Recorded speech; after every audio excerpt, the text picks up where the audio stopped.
For my culminating book talk project, I used the RS animate style video because it is something I've never done before and something that I think could be very interesting to use in a class sometime.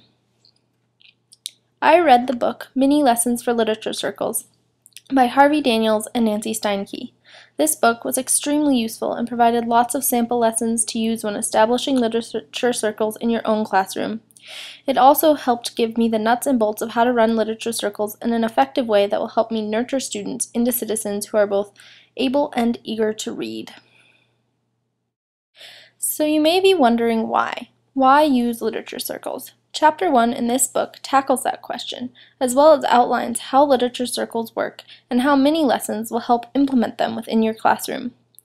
First of all, one of the biggest hopes of many teachers is to create readers who will read for their entire lives. Creating these lifelong readers requires inspiring a love for reading and introducing kids to this love of books by giving them reading strategies that will carry them through their entire lives. So how do we nurture these readers within our classrooms? This book invites us to ask the questions. If someone came into my room today, would they see my students doing things real readers do?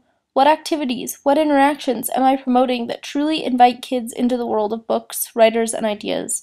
What am I doing to build enduring, wide-ranging, critical, and self-initiated reading? Many of the things we do in traditional classrooms do not reflect the strategies adult readers use. Having students reading in isolation and assigning worksheets, study questions, and quizzes does not accurately reflect the adult reading world or cultivate a love for reading that makes way for a lifetime of reading in our students. This book asserts that very few of our routine classroom activities build on the habits of choice, independence, resourcefulness, and personal investment that characterize the reading lives of empowered and literate citizens.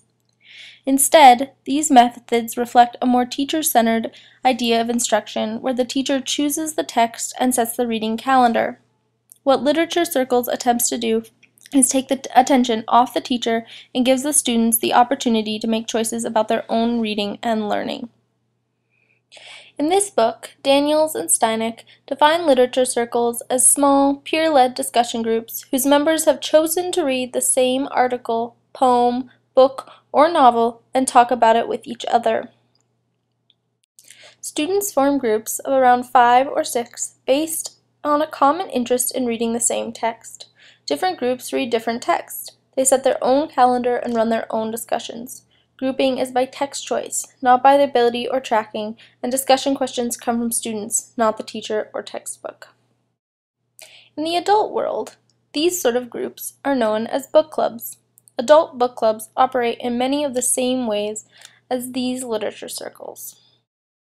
Recently, these book groups have grown drastically in popularity, partly thanks, ironically enough, to popular culture figures like Oprah encouraging reading from their television viewership. Some estimates say that the number of reading groups in America has doubled since Oprah first started her book club in 1996. This book helps give us the tools to offer genuine, lifelong reader experiences in our classroom where students can practice and embody all the habits of grown-up readers that will carry them into adulthood. But do literature circles really work, and are they backed up by supportive research? The answer is yes. This book references scores of confirming studies that use both quantitative and qualitative methodologies of rigorous design that validate the worth of book clubs.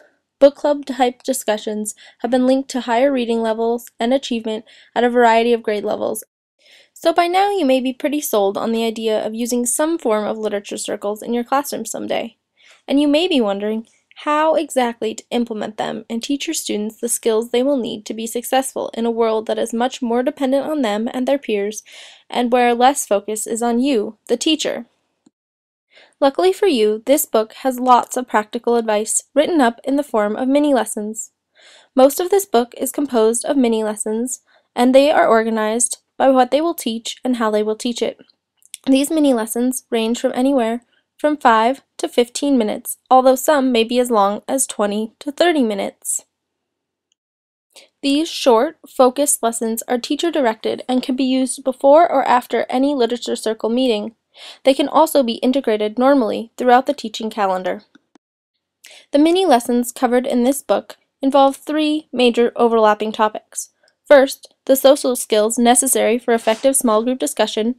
Next, the cognitive strategies to help readers understand text. And third, the literary lenses smart readers use to examine and appreciate what they read. A good example of the mini lessons found in this book comes in Chapter 3, which gives kids tools for thoughtful responses to their reading. One of the worries teachers have is, what if kids don't remember enough to sustain a 20 or 30-minute discussion?